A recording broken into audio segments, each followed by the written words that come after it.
thank you. My mother would appreciate that. So thank you.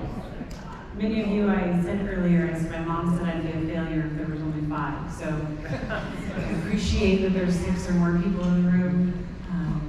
There's a few more coming in, so I will wait to get started. At the end of this chat, I want to open up the room for questions.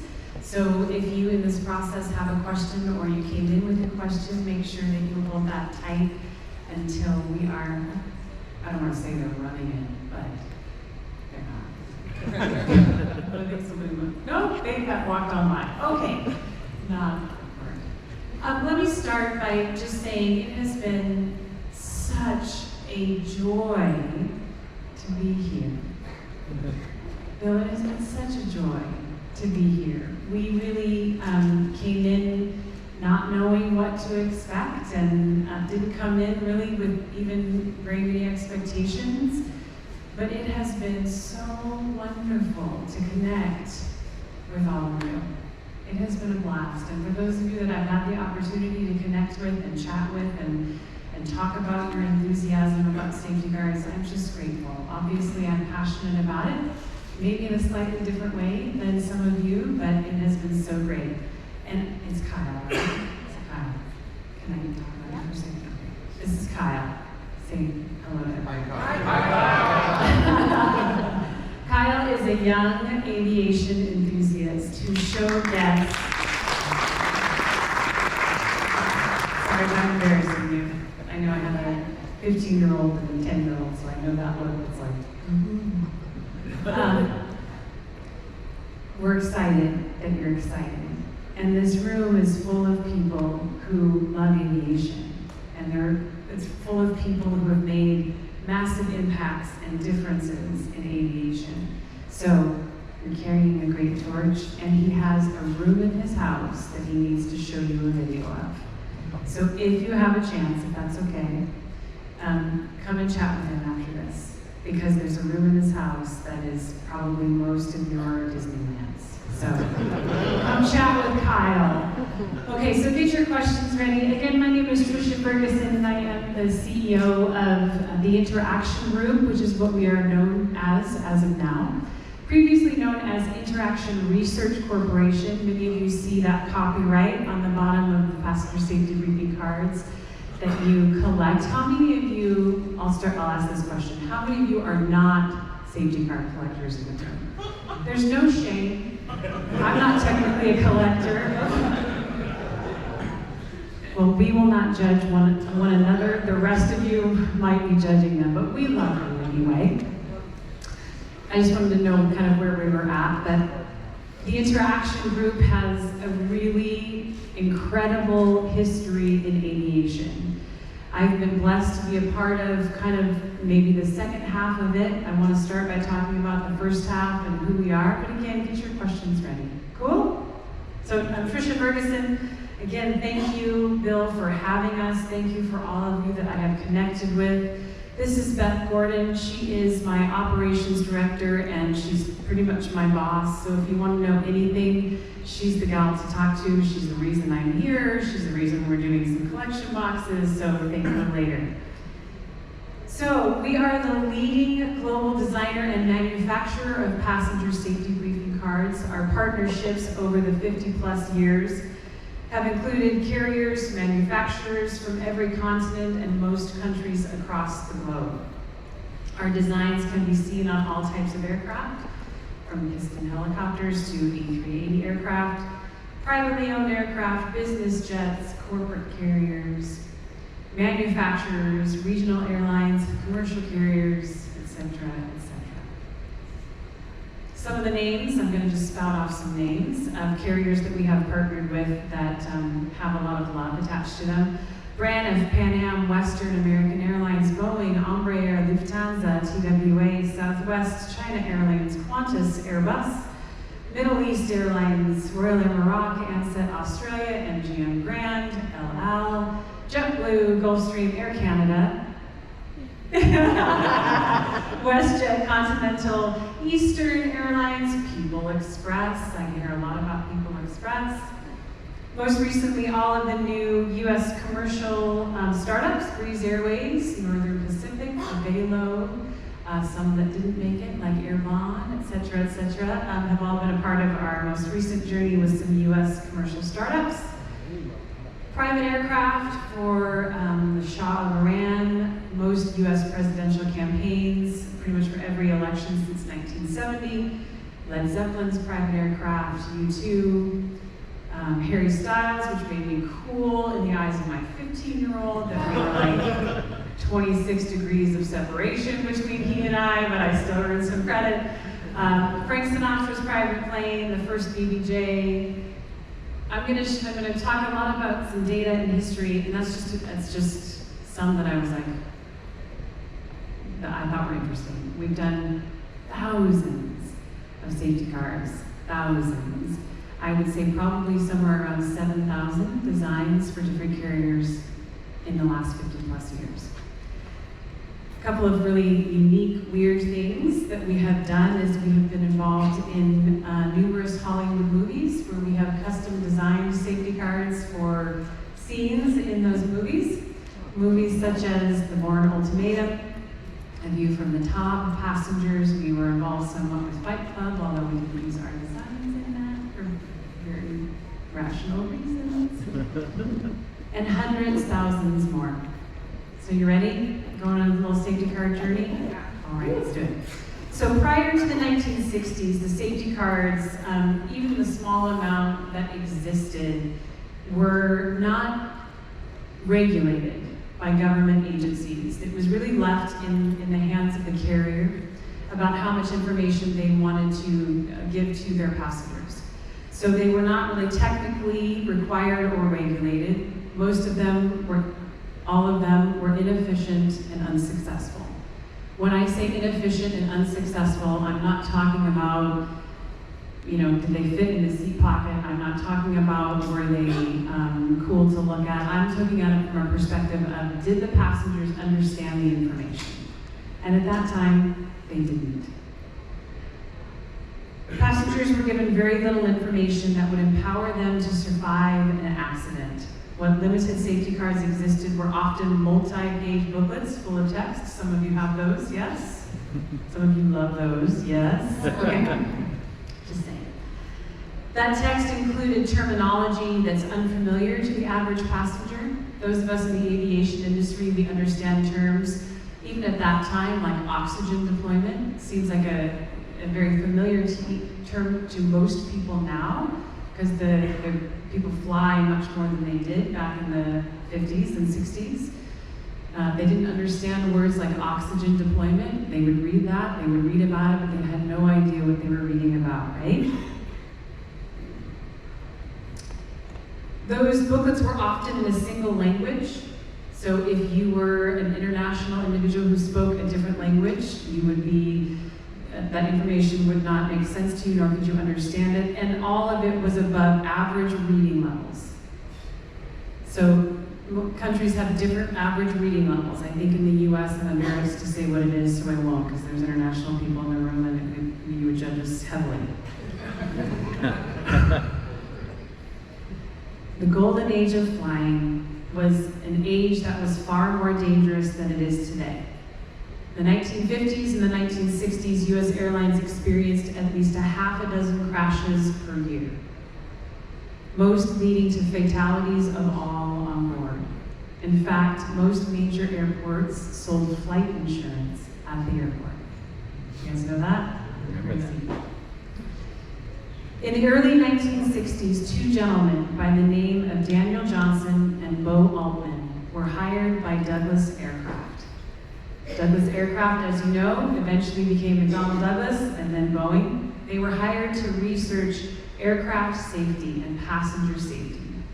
Dan and Bo were both PhDs in human factors psychology, and they began analyzing the data from all of the previous accidents, including interviewing all of the survivors, crew, and emergency responders. Part of our archive still to this day are interviews with crew members, survivors, people on the ground, and the responders about what they saw, what happened, inside those aircraft, outside of those aircraft. We have interviews of thousands and thousands and thousands of pages of interviews that Dan and Bo did from the early 60s-ish to about 1990. This research continued for decades, and they also began working with aircraft manufacturers and equipment suppliers to study the usage and knowledge of the equipment. Did passengers know what to do with a life jacket? Did they know what to do?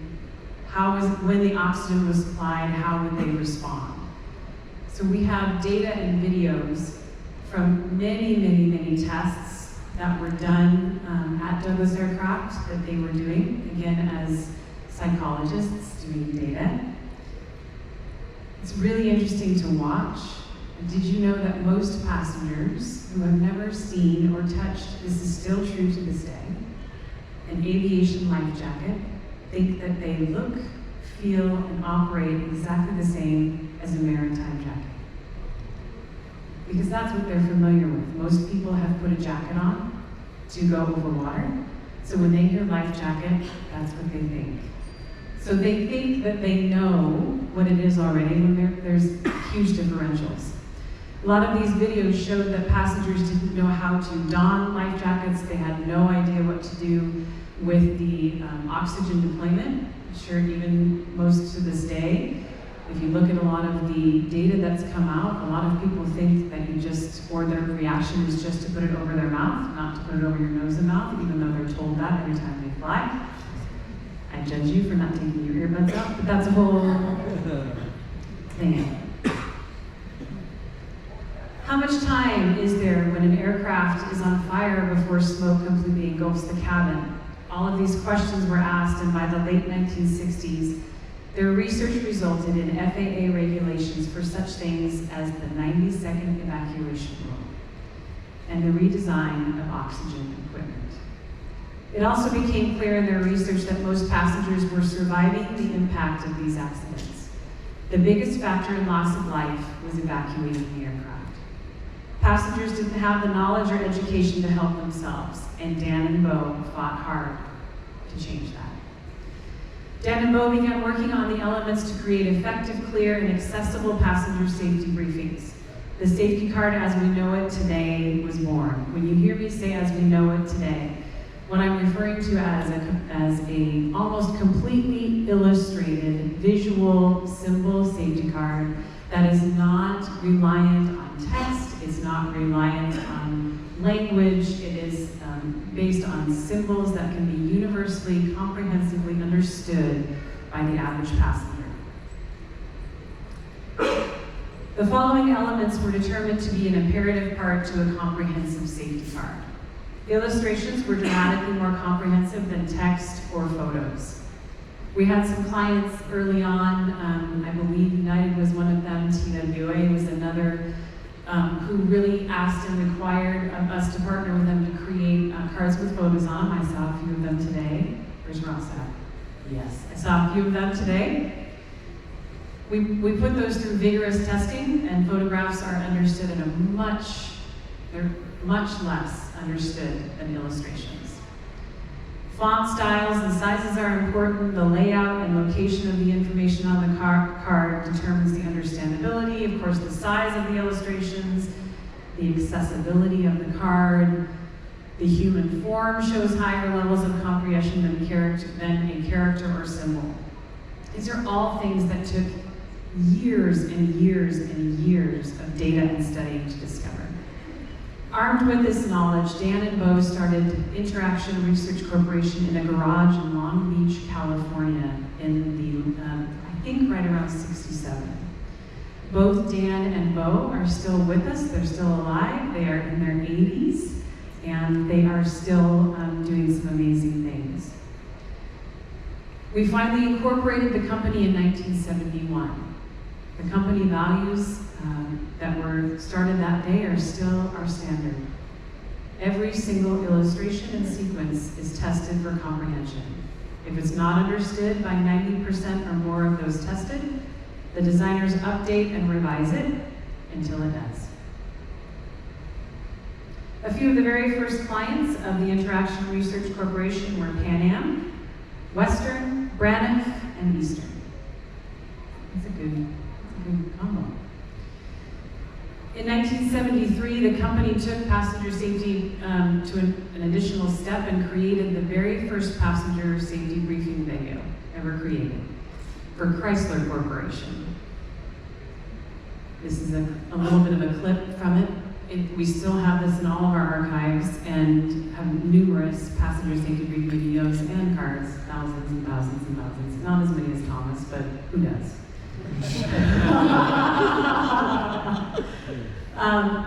But this particular video was shown to the Chrysler Corporation executives and board of directors who were flying all over the world to manufacturing plants and to different events.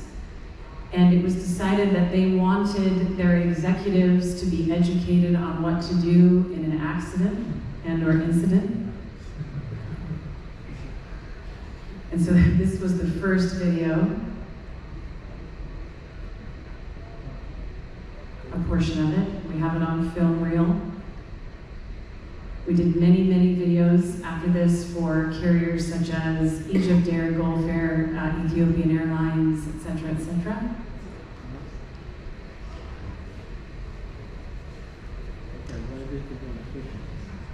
By 1977, many but not all carriers were prioritizing data-based illustrated safety cards. There was a real pivotal moment in passenger safety, and that happened in March 27, 1977. Anybody know what that date was? Yes. It was a pivotal point in passenger safety briefing.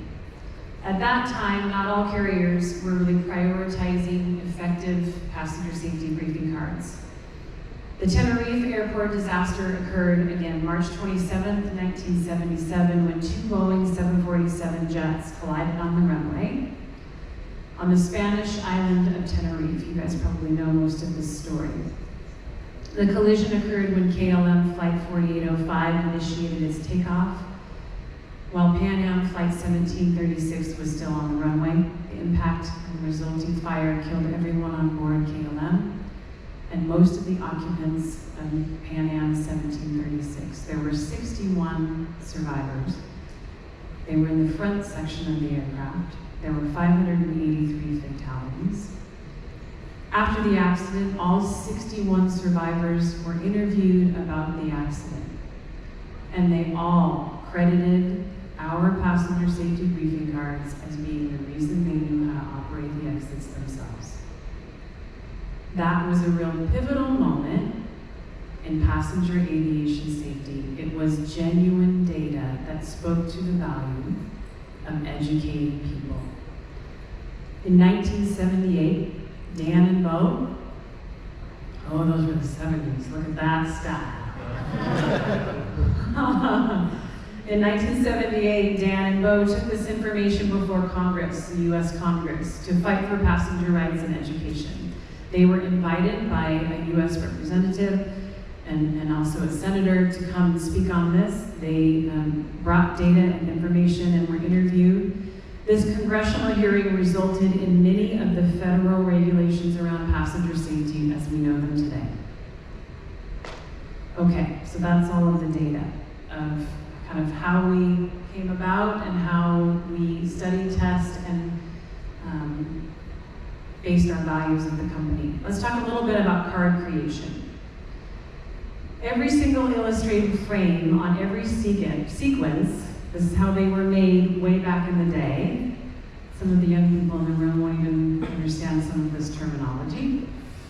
But every single frame was first photographed using a 35mm film with real people on board an aircraft. So if you have a card that was created anytime before probably 1990, truthfully, it was photographed on a plane. I'm reminded of the Air Canada being on the tarmac at 3 in the morning in Montreal, and it was freezing.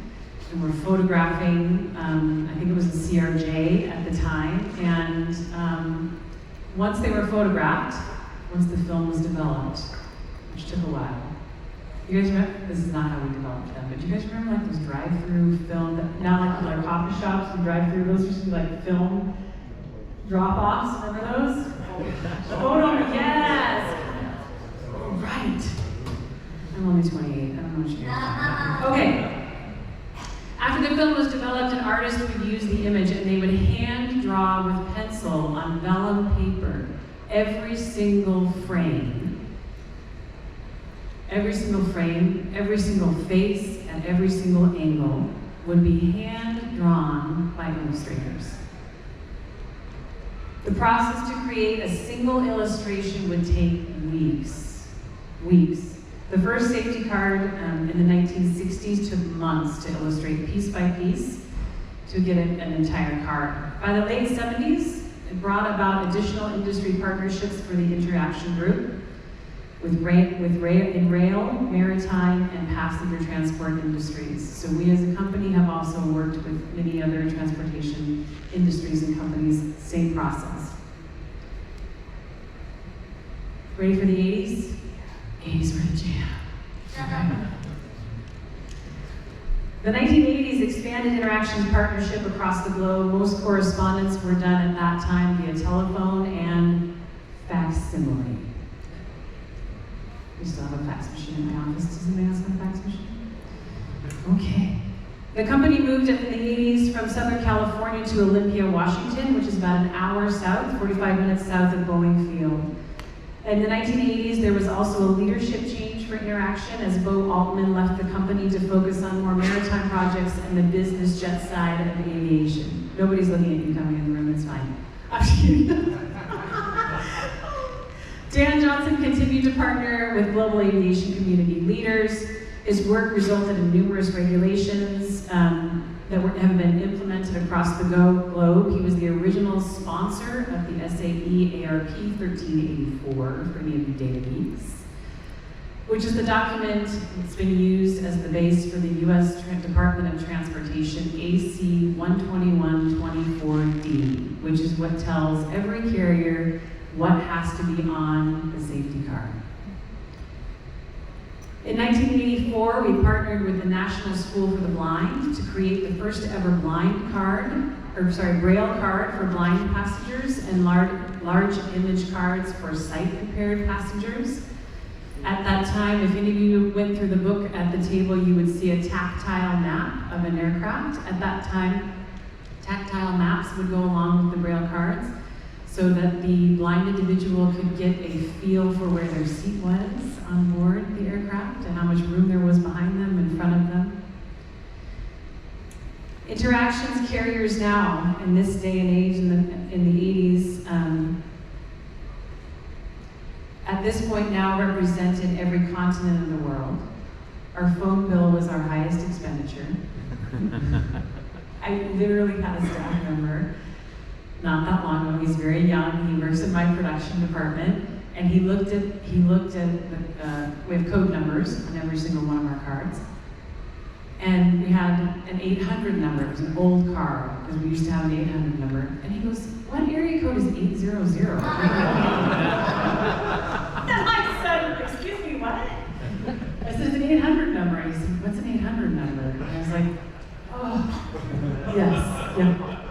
I was in the middle of something at one point too. I think we were doing something, and somebody had come in and a delivery was coming or something, and I said, "Can you grab a check? Can you fill it out for this much and have company sign it?" He's like, "I've never filled out a check before. I don't know how to fill out a check." And I thought, oh my gosh, I'm so humble. Oh my gosh. It was great, but it was our highest expense. As the safety cards became a part of everyday life for airline passengers, the airlines began to add some creative and unique touches. You'll notice the 80s, as you look at your cards, become a little bit more branded to the airline. They become a little bit more interesting as far as shapes and sizes and things like that. They would change the layout of the cards, or the size and the layout. Some added lamination, and some would show big cultural references. So if you, up until the 80s, a lot of our cards would show traditional dress. So our Air India card, you would see traditional dress. Some of our Middle Eastern carriers, you would see traditional dress. African, things like that. Today, and I'll talk about this in a minute, as far as our diversity standards, the world is so small, right? And so you see such a mix of passengers all over the world, so that has changed. December 1995, I joined the interaction team as an office manager. I was in between just finishing my freshman year of college, starting my sophomore year of college. I was on a full ride music scholarship to university and was studying communications and music. And I needed to eat because that was college. And I was smaller then and hungrier then, I guess. But I needed a part-time job. And so I answered an ad in the newspaper. And I got hired at the interaction group to just do some office administration part-time. I absolutely fell in love with aviation. Any brothers or sisters in the room? Kyle, we fell in love with aviation. My young 19-year-old self at that time came in and brought a really innovative concept to the team, and that was what we now call email. And we got our AOL addresses, and here we were. This was in 1995, right? So the aviation industry and working with clients all over the world, the product that we produce, I just absolutely fell in love with the industry and fell in love with the rich impact of the company.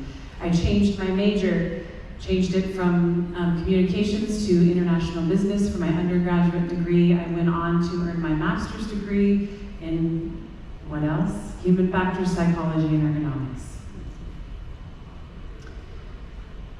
By the late 1990s, one of our focuses was on motivating the passengers to look at the safety cards and consume the important information. This led us to a few fun initiatives.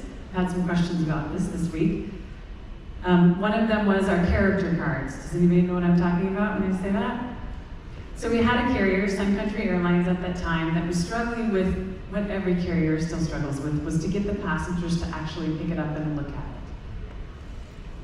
Data from the 60s, 70s, and 80s, when our team went to airports and interviewed hundreds of people, and one of the questions that we asked was, why do you not look at the safety card? At that time, they said, because crashes are not survivable. We did the same studies in the early 2000s, and now they said, because crashes don't happen very often.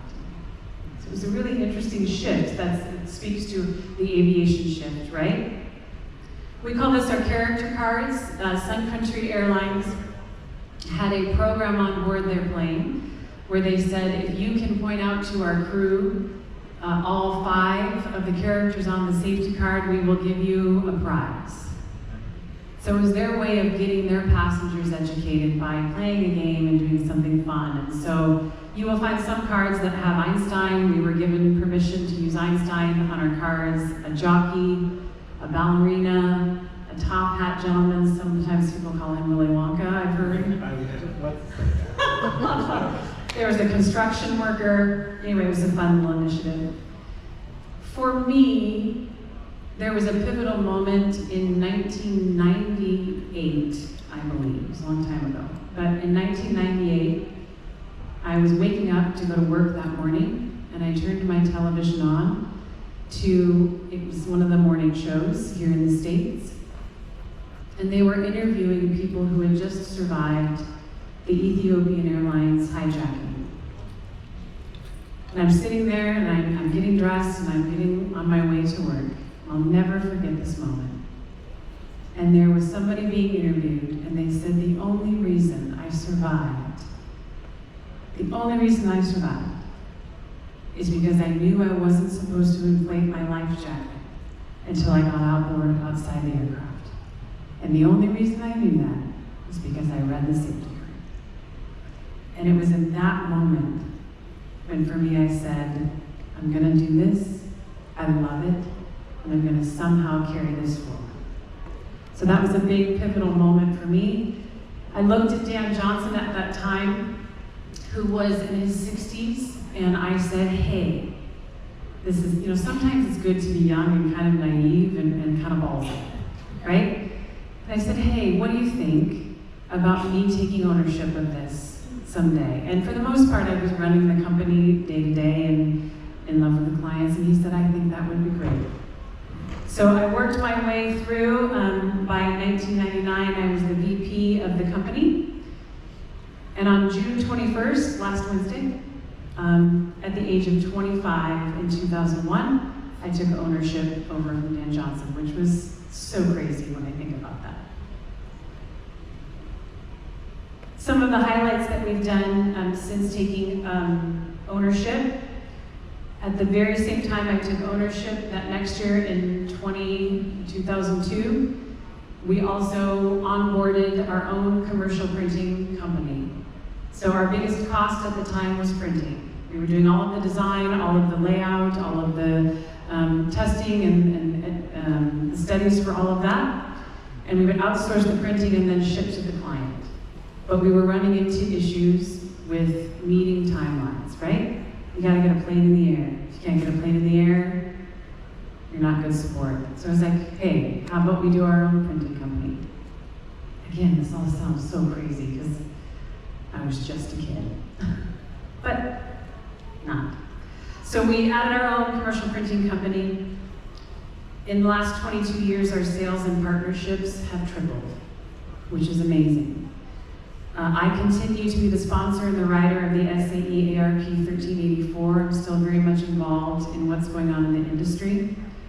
We have also continued to do product certification studies. So we partner with companies like Switlick to help them see if their life jackets will be effectively donned in a certain amount of time, under a certain amount of environment, in partnership with the FAA and the manufacturers.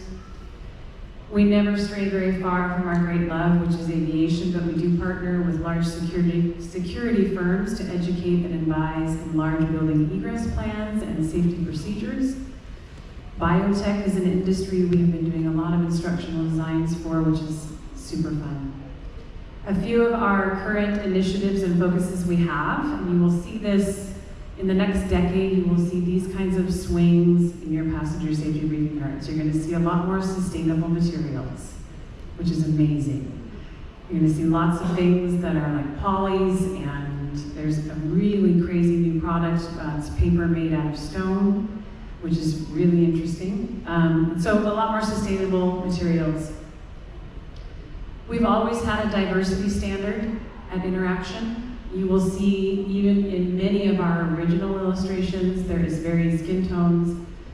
We, at this point, have set very strict in the last 5 years diversity standards, where you will see hair textures that are changed, you will see native dress, you will see a diversity of people, sizes, ages, to make sure that everyone is represented.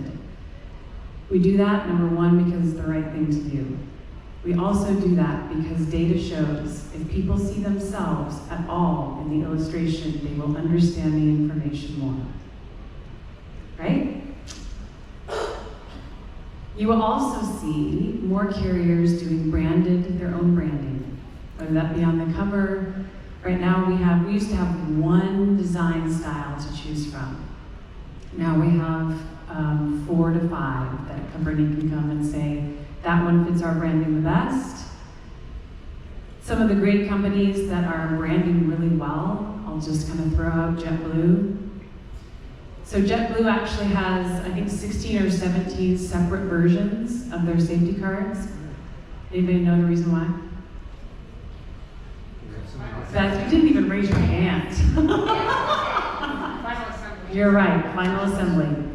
So inside the States, we have to show on every single passenger safety briefing card that has to say the final assembly of this aircraft was completed in France, Germany, US, right? So it could be the exact same card, but if it was or the exact same card, but if that aircraft was assembled in France, it has its own card. So from a branding perspective, again, you have to help stores departments out, you have to help roomers out, you have to all of that to make sure the right card is on the right aircraft, and you can imagine the management of that.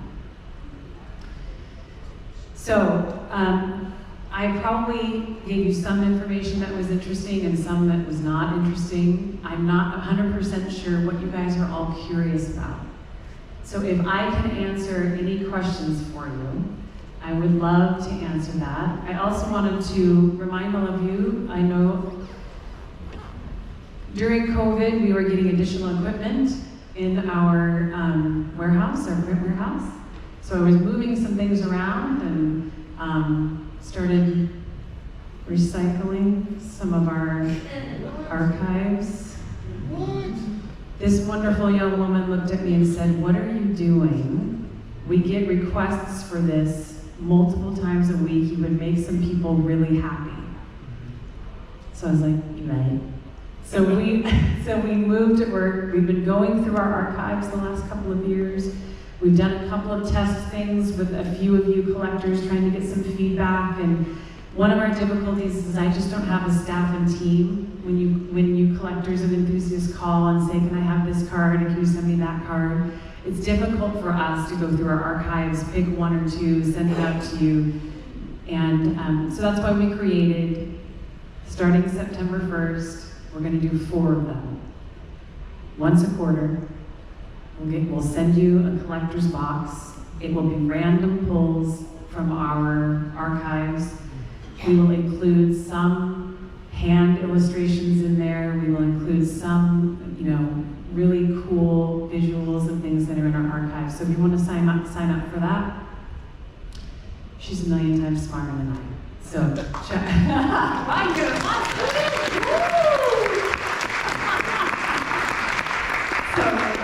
Someone once told me, surround yourself with really smart people that are smarter than you, and you will live a wonderful life. And so that's what I have done with my team. Please don't let me forget, there is a whole crew of people who create safety cards at my office. Obviously, we've got a team and a staff. I would love to take your photo if you would allow me to. If we could do a photo up here. I want them to see that you guys appreciate what they do. I appreciate what they do, so that would really bless them. Okay. Now. This is Ryan's favorite. Oh, this is one of our lead designer. This is his favorite safety card that he's ever done. It's the first one he ever did all by himself. So when he came on board, which was, I believe, in 2000, and you guys are gonna yell at me because it says copyright 2018. But I'll explain that in a minute because I think there's been some confusion. He came on board in 2020. Our lead designer who oversees our team. This was the first card he did on his own in 2020, and so this is his favorite card. So he's like, "Hey, put my favorite card in that PowerPoint." So his name is Ryan Trickle. He's amazing. He's a wonderful artist and an even more incredible human being, and I've been really lucky to have him for 23 years. Okay. Is that a WestJet Dreamliner or the Starship Enterprise? I know, isn't it cool? These are just some weird polls that I thought you might find interesting, but it's hard to know. You guys all have such different interests in your collections, it's hard to know what's great and what's trash. It's not what's trash, but. Okay, I will do my best to answer any questions prior to 1990. But who has a question for me? Yes. How long does the process take today to make a whole new safety card for somebody? That's a great question. Depends on the aircraft. So we oftentimes get emergency phone calls. We oftentimes get somebody calling and saying, "I didn't know I needed to have ABC XYZ on my private plane, and if I don't get these on board, they're not going to let me fly." So we have been known to do a safety card same day, delivered the next morning by 10 a.m. Now, for some of our larger partners, right? So with like American or something like that, when it's an entire fleet change, we can provide proofs to them within about a week. But the overhaul of going through regulatory compliance and overviews and checks usually takes about 3 months. These are my favorite. Oh, these are Beth's favorite. To Christmas. Polar bear. Canadians also. She thinks the farther north, the more Santa's gonna fly on the plane, so that's where she wants to too. Okay, questions, hit me, yes. Do you or have you ever done any printing for Alaska or Delta? We have both, yes. Yes. Can you guys hear? Probably not. So we asked if we've done cards for Alaska and Delta, and the answer is to both of them, yes. Yes, question. Let me run. How much of a business do you own? 100%. Oh, it's really difficult to tell. There are three-ish. There are two real competitors, I don't really love that word, but there are two other companies that do it. Both of them are somehow birthed out of interaction.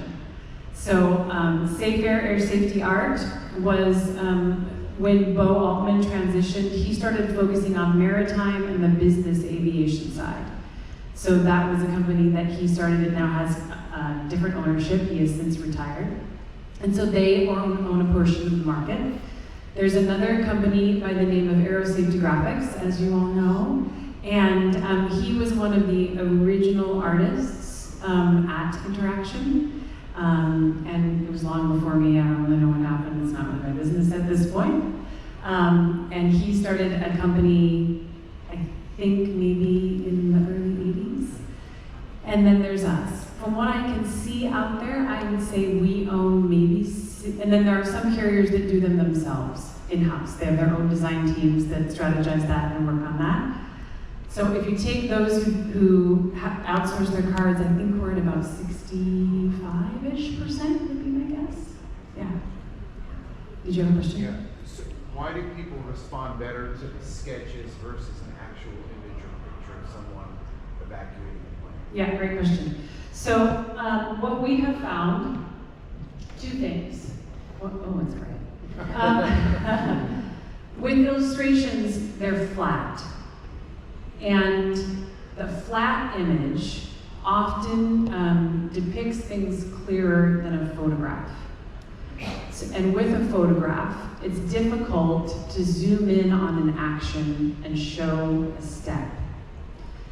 Photographs had a lot of visual noise to them. What do I mean by visual noise? Because we've researched all of this. Visual noise is, oh, that seat back is that color, and that they have that overhead bin is this, and that window is that, and so it distracts the viewer. You'll notice in these, there is nothing in the background. We're not distracting.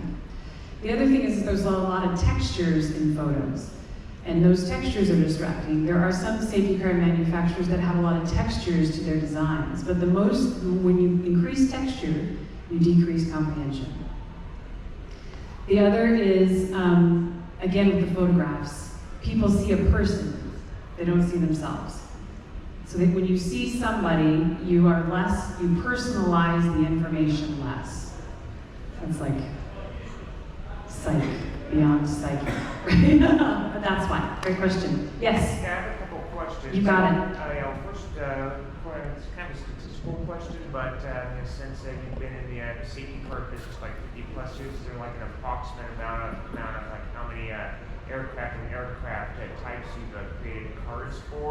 Great question. So at this point, we have done, I think, right around 6,000 versions. 6,000 is like the different, like, say, 737, 747 types and stuff like that. Yes.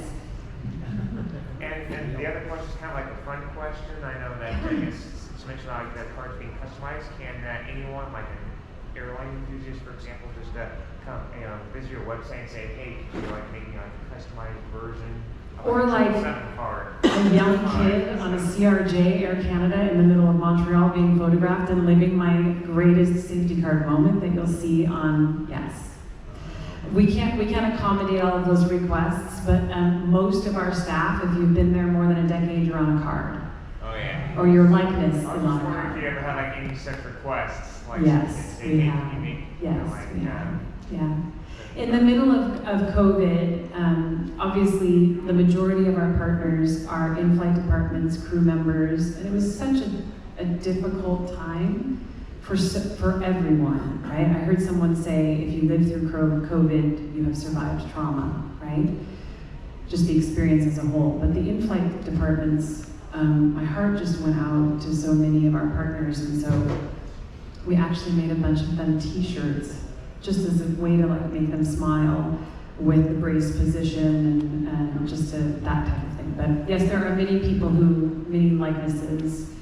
On a new generation 737, I'm the hatch lady. 20 years ago younger. I look like this. I look more like this. I'll look for you tomorrow then. Yes, question. Great. Okay, I'm gonna go this way. Yes, green hat. What typically triggers an airline's aviation? Good question. I'm gonna stop saying that because all of your questions are good.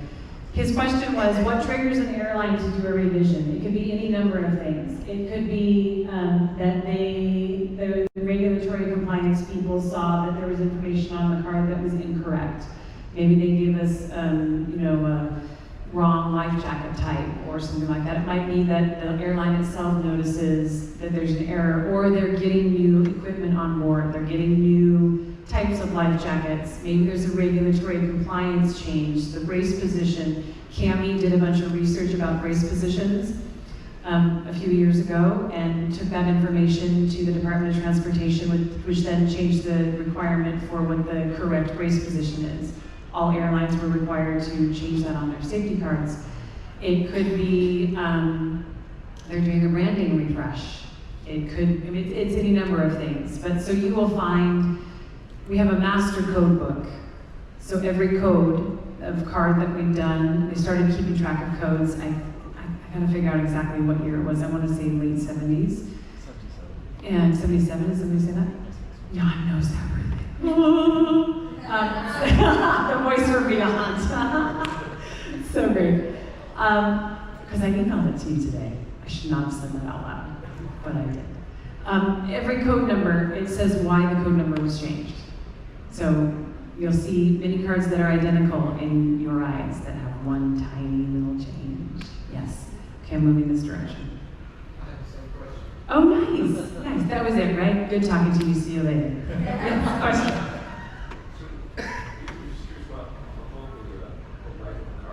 Yes. Right, so for example, does the need or request for a new card come from the carrier? Yes. Speaking of aviation, the carrier or the manufacturer, and then what are the high-level steps to get from that request to your card? Yes. Okay, so I have ADD, so I'm going to answer your first question, and I'll get to your second and be like, woman, go back. Okay, so his question was about usage rates of the cards, right? How often, like, how much does the airline need to order? What's the usage rate or durability of a card? Who makes the initial request for the card? Yes, the carrier does. So we will create designs, and 85–90% of our designs we do the printing for. There are 10 to 15% where we just do the designs and we license the artwork and the cards to the carriers. Right? They see the value in the data and the statistics and the study. So we will license the artwork to them. And then others we print. What was your question? See? ADD. Was that your question? Okay, what was the second one? Sort of the life of the card. When you get the request, Yep. is the card getting the feedback? Yep. What are the high-level steps from user design, there's regulation, Yes. regulatory approval? Yes. What's the high level? Yep. So it depends on the certificate. It depends on the regulations based on the passenger to crew ratio. So different aircraft, passenger to crew ratio, have different requirements for the process and for the content of the cards. So theoretically, the the greater gap between passenger to crew ratio, the more information on the card, and the greater the oversight. So for a global 5,000, right? That card, like I said, it could be they call us and I say, I need these 5 questions answered. They send me the answer to those questions. I submit it to our design department, and I either say, you've got 2 weeks to work on this, or you've got 20 minutes, depending on what the carrier needs. We will send them a proof. They can pretty much hold themselves accountable at that level, at 135, 95 for domestic. And then we will print the cards. Again, it could be 24 hours, or it could be a process. For larger carriers, more of the commercial 121 side, the second I'm talking to the States, sorry for the international equipment, but it's the same beginning process. I say I need these questions answered. They send me the answers, goes to the design department, comes to me for visual oversight and proofing. Maybe goes back to the design department, comes back to me, it is submitted to the carrier. Carrier does that same internal review. They may come back to us with a revision. Usually we don't get more than one, which is great. Then they send it to their operations inspector. And the operations inspector is cross-matching it with the aircraft and their manuals and all of that combined. And then the operations inspector will have to sign off on it. And then the carrier says, we've got signature, I need X amount of cards. Fun tidbit, for startup carriers, they always come to us and they say, well, we've got, I'm gonna do easy math. We've got 3 aircraft, 200 passengers on board. We only need maybe 620 cards. And I'm always like, actually, there's a couple of things that are about to happen. That first flight, you're gonna want more than double what you need for there and on the way back. Sometimes they believe us, sometimes they don't. The Breeze inaugural flight, they made it to, was it Ontario they were flying to? Someone knows this. Tampa, Charleston. Where, Charleston? Tampa, Charleston, Hartford. So wherever they were flying to, they got there and they said, we have 4 cards left on board, and it was the row that Mr. Newman was sitting in. What are we gonna do? So they called us, got our permission, they photocopied them for that flight back, and we shipped them some very quickly. Yeah, funny story. Sometimes they believe us and they're like, that girl doesn't know what she's talking about. My husband says the same thing. Keith. You kind of touched on the other Yes. spectrum. I'm just curious, but having done similar things with other companies, Yeah. do you guys find, or do you run into the same problem, say with a POI for American Airlines, POI with JetBlue? If you're getting your approval, every country has its government regulatory compliance. Do you find that it's the same government entity, but you have POIs requiring differences in compliance? We do. I would say for the most part, we don't run into it a ton. Our cars really exceed the requirements, so we try and make it as easy as possible on the carriers, right? There are some things that are interpreted, and I wouldn't say that it's necessarily a specific regulation, it's more of an interpretation of a style. So, and you just have to really collaboratively work to accommodate all of the entities involved. Yeah, yes, yes. You mentioned that now you have to put where the aircraft was finally assembled. Domestically. Domestically. Yes. Why was that considered important? Well, there's some discussion about that. There's some theories on that. I'll maybe let Adam answer this question because we spoke about it yesterday because I was asking his opinion on walking through that process.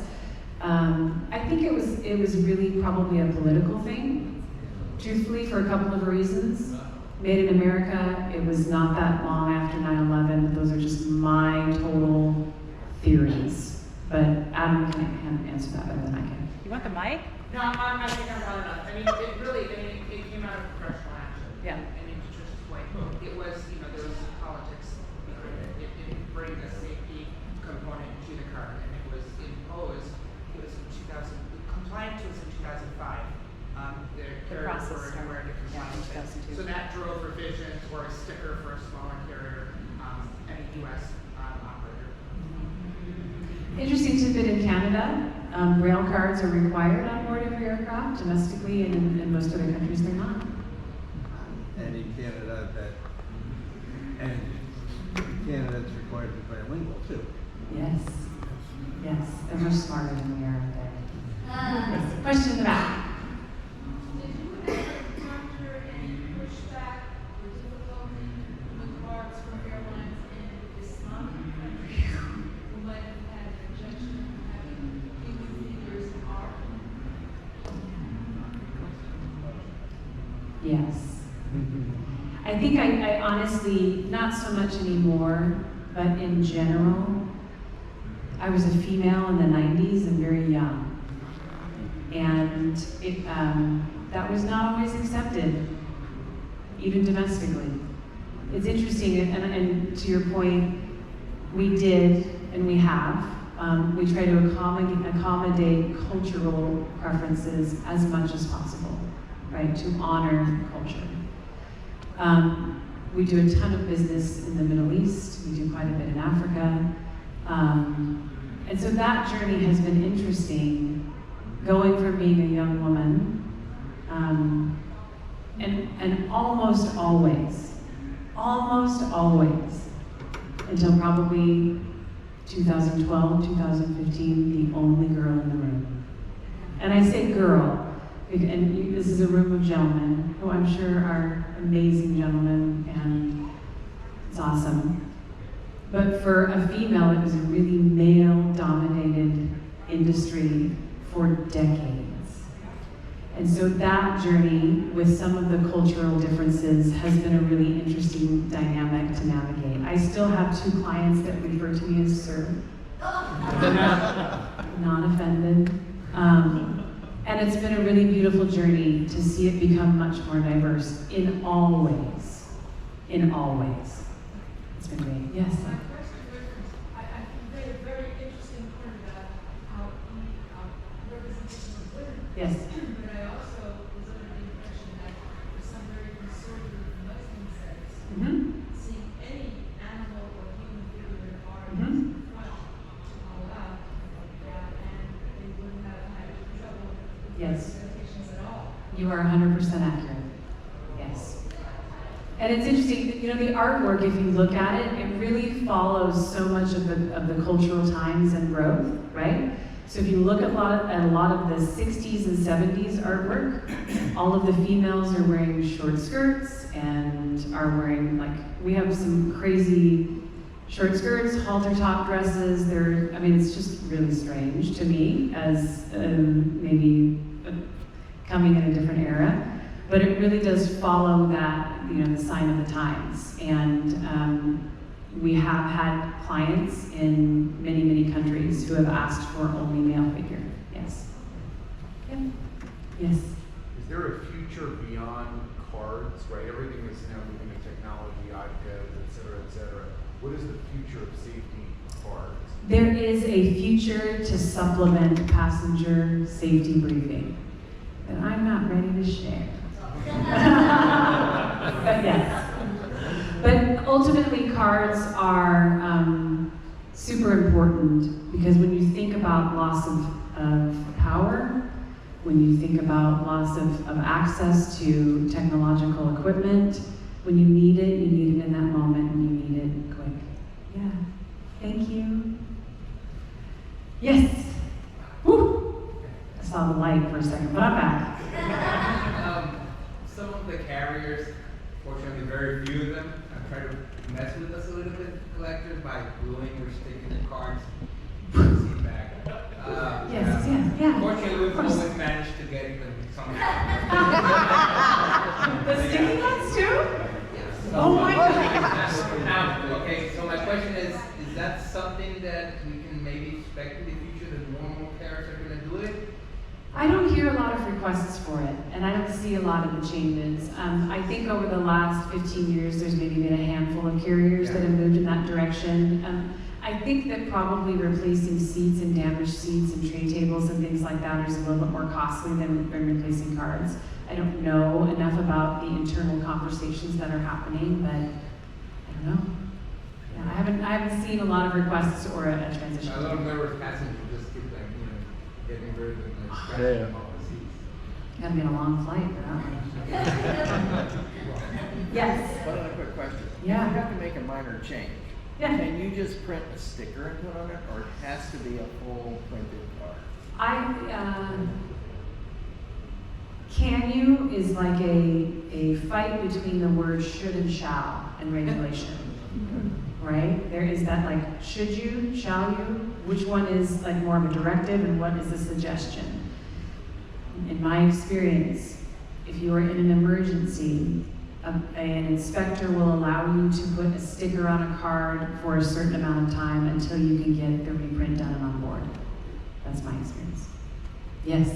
What's the approximate price that a carrier pays? It all varies on the quantity ordered or the contract basis.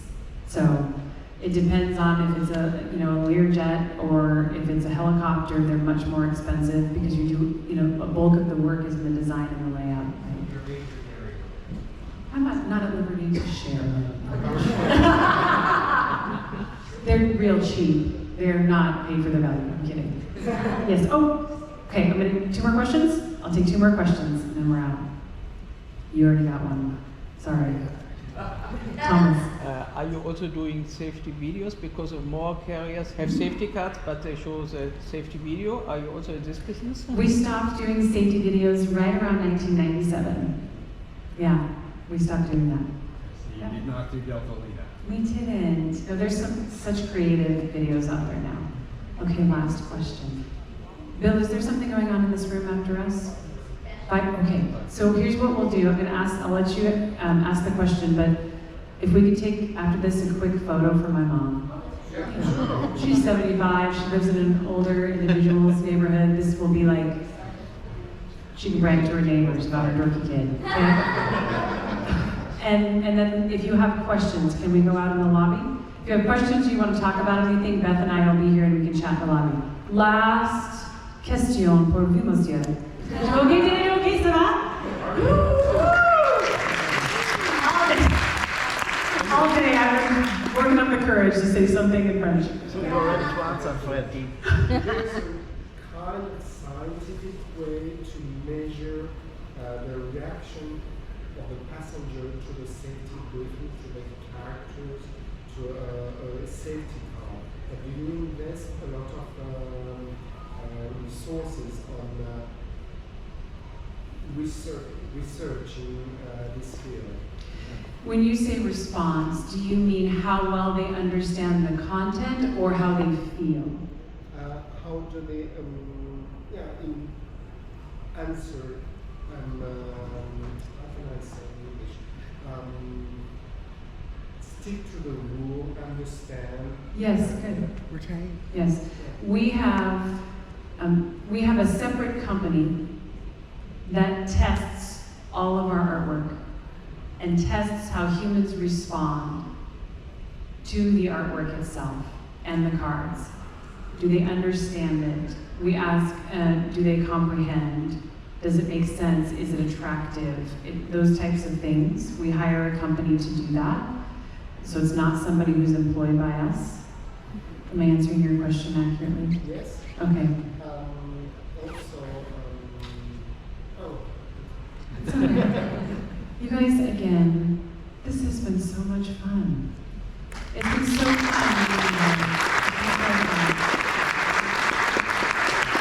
So, can we quickly, can I have some of you come up here and some of you stand down here and we'll take a picture and Send it to Julie in Olympia, Washington.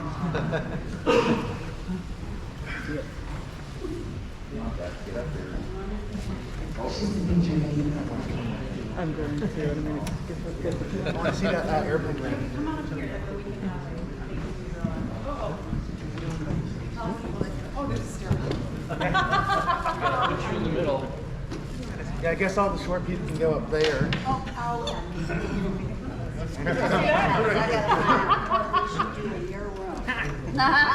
No, if you're short, you're Can you see everybody be, or should we put the second row down the front? Yeah, do another row. Yeah, it's just so much more just kneel there.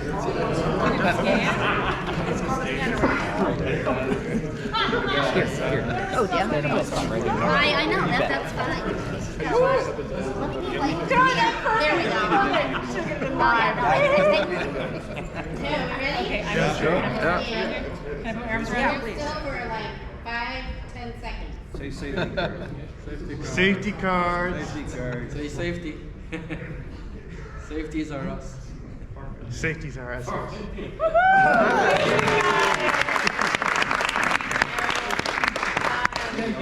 Thank you. I'll show it to my team. They will be so grateful, and I'll just say this crew of people appreciate what you do. So, thank you. If you have any questions, we're going to go out front and chat out in the lobby. Happy to